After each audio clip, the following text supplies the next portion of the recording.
हल्की हल्की रिमझिम बारिश और बलियापुर का इलाका, बलियापुर के ब्लॉक ऑफिस के ठीक सामने ये मुख्यमंत्री दाल भात योजना के तहत ये दाल भात केंद्र देखकर थोड़ा अजीब लग रहा होगा आपको, लेकिन यही ग्रामीण क्षेत्रों की सच्चाई है। जी हाँ, योजनाएं तो कई बनती है, लेकिन उसे धरातल पर उतरते उतरते कुछ इस तरह से उनका हाल हो जाता है तमाम योजनाओं का।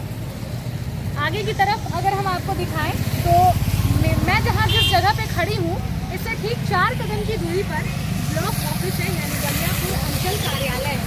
तमाम बीडीओ और तमाम जो अधिकारी हैं वो सभी यहाँ पर आते होंगे और शायद तमाम झारखंड सरकार के जन कल्याणकारी योजनाओं को धरातल पर उतारने के लिए रात दिन मेहनत करते होंगे कागजों पर, क्योंकि जमीनी हकीकत तो यहाँ पर आपको साफ दिखाई दे रही होगी कि किस तरह से है। हल्की हल्की बारिश हो रही है और बारिश में भी हम बिना रुके बिना थके आपके लिए उन तमाम जो दाल भात केंद्र है उसका निरीक्षण के लिए यहाँ पर आपको सामने लाने वाले हैं। केंद्र जो है अभी थोड़ी देर पहले तक खाली था, काफ़ी देर हमने इंतज़ार किया, तो उनकी जो संचालिका है वो अभी आई हैं यहाँ पर। तो अंदर हम चलेंगे और आपको दिखाएंगे कि धनबाद में शहरी क्षेत्रों की तो कई सारी केंद्रों को हमने आपको दिखाया कि किस तरह से वो योजनाएं जो हम चल रही है। ग्रामीण क्षेत्र में क्या हाल है, गोविंदपुर में हमने आपको दिखाया कि किस तरह से योजनाएं चल रही हैं। बलियापुर प्रखंड कार्यालय के ठीक सामने बहुत बड़ी विडंबना है ये कि प्रखंड कार्यालय के ठीक सामने इस तरह से केंद्र जो है ये संचालित किया जा रहा है।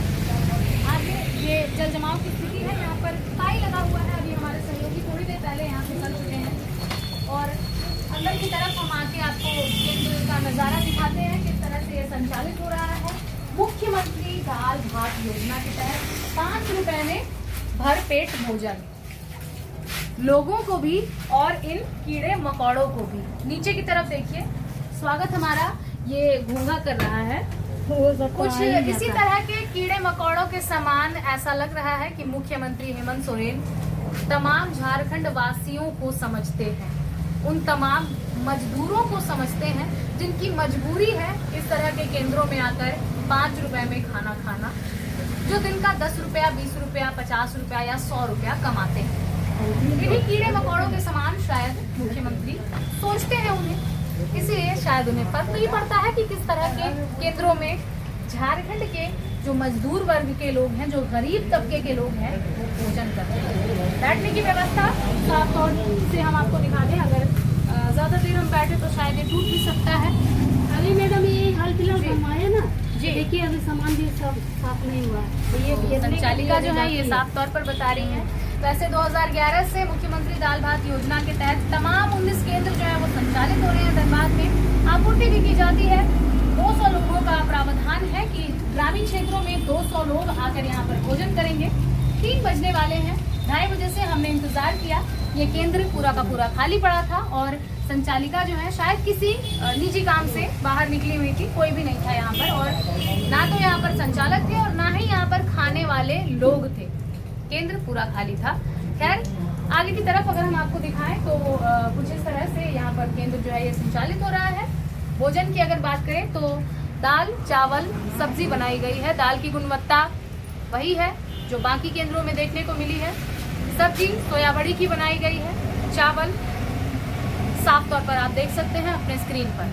संचालिका है हमारे साथ, तो बताइए क्या कहना चाहेंगी, क्या क्या परेशानियों का सामना करना पड़ता है आप लोगों को? परेशानी यही होता है कि देखिए हम लोग को भाड़ा देना पड़ता है, किराए पर रहते हैं और ऐसे तकलीफ है। पानी उनी का रोड का इस पार आते हैं। इनका पापा कभी पैर में लगे हैं, अभी एमसीएच गए हैं। अच्छा, ये सब हटाए उठाए, अभी साफ सुथ करना है और बाकी बनाना है, और जो होता है तो तकलीफ से बनाते हैं और परेशानी होती है। अच्छा, खाना आप लोग किस चीज़ पे बनाते हैं? गैस सिलेंडर पे, गैस पे बनाते हैं या कोयला पर? और ज़्यादा ये लोग में जब भीड़ हो जाता है तब आदमी बोलने लगते हैं, हम लोग लकड़ी से जलाते दो चूल्हा बनाते हैं।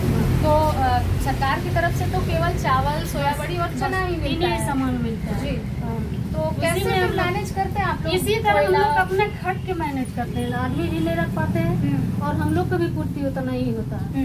इसलिए घर सामने है, इसलिए हम लोग सब जाते हैं, नहीं तो नहीं सकता कोई दूसरा, कोई थोड़ी सकता जी। बलियापुर तो आगे हुआ था, वो तो छोड़ ही दिया इसी तरह। बाकी जो इसीलिए तेल हम लोग मसाला सब हम लोग ईंधन बाकी सब चीज कैसे मैनेज होता है? ऐसे ही मैनेज होता है। जैसे कि 5 रुपये बिक्री होता है तो उसमें एक चावल के भी 1200 रुपया देने पड़ता है। इसी में उसी तरह मैनेज करके चलते हैं। आदमी काफी नहीं रख परेशानी पाते। हो रही है आप हाँ, लोगों को? हाँ, आदमी नहीं रख पाते। एक दिन में कितने लोग आते हैं? एक दिन में आ जाते हैं 50, 150, 60, 70 आदमी आ जाते हैं। कभी जब ब्लॉक में भीड़ होता है तो 200 से ऊपर चल जाता है। वो लोग ऑर्डर देते हैं कि यहाँ खिचड़ी बनाइए या खाना बनाइए, हम लोग को इतना आदमी का तो बनाने पड़ता है। तब किसी आदमी को भाड़ा से रख लेते हैं। सरकार से क्या गुजारिश करना चाहेंगे आप? गुजारिश यही करना चाहेंगे कि हम लोग को जगह मिलना चाहिए और फिर कुछ बढ़ाना चाहिए, या तो हम लोग का एक जनता भी तो हाजिर देना चाहिए। अच्छा, कोई रजिस्टर है आपके पास? आज कितने लोगों ने खाना खाया? रजिस्टर तो हम ले कर गए, अभी ले कर गए रजिस्टर भी। हम बोले बंद करने का समय तो नहीं हुआ था रजिस्टर लेकर? 2 बजे गए, 2 बजे गए। अच्छा, उनको बोले कितने कि बजे तक देखो चलाते हैं आदमी केंद्र? अगर आएगा तो खिलाना, हम आ रहे नहा कर। केंद्र कितने बजे तक चलाते हैं आप? वही 4 बजे 3 बजे चावल आ जाता है तो एकदम सांझ हो जाता है। किसी को अच्छा। अगल बगल बांट भी देते हैं, हाँ। खीरी भी खिला देते हैं। क्या करेंगे, चावल को तो बर्बाद नहीं कर पाते। नाम अपना बता दीजिएगा। अनिता देवी। ये हमने आपको दिखाई बलियापुर ब्लॉक ऑफिस के ठीक सामने जो दाल भात केंद्र चल रहा है उसका नज़ारा। साफ तौर से आपने देखा कि किस तरह की सुविधाएं जो है वो मुहैया कराई गई हैं। और एक बार फिर से हमारा वही सवाल रहेगा कि जिस बलियापुर ब्लॉक ऑफिस यानी अंचल कार्यालय के बाहर ये केंद्र संचालित हो रहा है, क्या यहाँ के अंचल अधिकारी यानी सीओ और बीडीओ जो हैं, ब्लॉक डेवलपमेंट ऑफिसर जो होते हैं, उन लोगों की हिमाकत होगी इस केंद्र में आकर खाना खाने की? आती है, क्या खुद वो खा सकते बड़े हैं यहाँ बाबू पर? आते हैं, ग्राम सभा लोग आते हैं, आकर अपना टिफिन लेके हमारे खाते हैं। कितनी बार आए हैं वो लोग? बहुत बार आते हैं, जब टिफिन लेके नहीं आते तब आते हैं। अच्छा, इस केंद्र पे आते हैं। हाँ, भाभी हम लोग को खाना खिलाई है, टिफिन ले जाए। इस तरह चलिए, करके मैडम खिलाते कह रही हैं तो शायद सच ही होगा, पर हमने तो नहीं देखा है। अब देखते हैं कि क्या कुछ होता है। लेकिन एक दावा तो मैं साफ तौर पे कह सकती हूँ कि मुख्यमंत्री की हिम्मत नहीं होगी कि वो यहाँ पर बैठकर खाना खाएं। और अगर होगी भी तो आप आकर ये जो कुर्सियाँ हैं और ये जो टूटे टेबल हैं, आप आकर यहाँ पर एक बार जरूर भोजन करें और ये जानें कि आपके द्वारा लाई गई जो योजना है, आपके नाम के आगे ये जो योजना लगी हुई है कि मुख्यमंत्री दाल भात योजना, तो मुख्यमंत्री जी आप अपनी भूमिका को स्पष्ट रूप से यहाँ पर दिखाएं कि एक मुख्यमंत्री की योजना जो है वो कितना लोगों को लाभकारी साबित करती है और वो कितना लोगों के लिए, लोगों के हित में बनाया गया है। फिलहाल हमने साफ तौर पे आपको दिखाया किस तरह से ये केंद्र संचालित हो रहा है।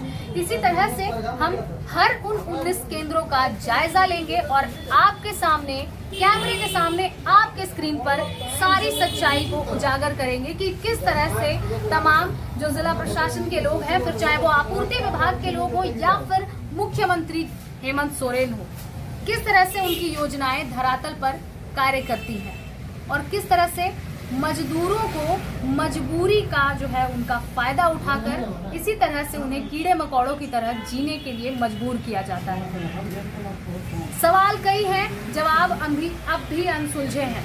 लगातार हम जवाब तलब यूं ही करते रहेंगे जब तक कि इस तरह के केंद्रों को भली भांति एक उनका सौंदर्यीकरण ना हो जाए और उन्हें भी, इन तमाम केंद्रों को भी एक पक्के की जमीन ना मिले और साथ ही साथ इन तमाम जो केंद्र संचालक हैं उन्हें बाकी की जो सुविधाएं हैं वो मुहैया कराई जाए। क्योंकि यहाँ पर साफ तौर पर बताना है यहाँ की संचालिका का कि जो तेल, मसाले, ईंधन होते हैं वो इन्हें अपनी जेब से लगाने पड़ते हैं। तो केवल योजना ला देने से क्या इतना काफी होता है या फिर उसकी निगरानी करना भी जरूरी है? कई सारे ऐसे सवाल हैं। हालांकि हमने इनसे रजिस्टर के लिए भी मांगा तो रजिस्टर इनके पास नहीं था, जिससे कि ये आंकड़े नहीं बता पाई। 4 बजे तक ये केंद्र चलता है लेकिन 2 बजे तक हमने यहाँ पर देखा कि कोई नहीं था। तो शक के घेरे में काफी सारी चीजें हैं। इसकी निगरानी कौन करेगा और इसकी जवाबदेही कौन तय करेगा, ये अब जिला प्रशासन की जिम्मेदारी है।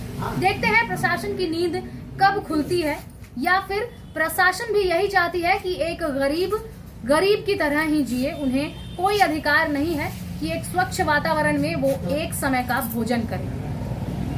फिलहाल इस केंद्र की सच्चाई हमने आपके सामने लाई है। मिलते हैं दूसरे केंद्र में अलग सच्चाई और अलग खुलासे के साथ।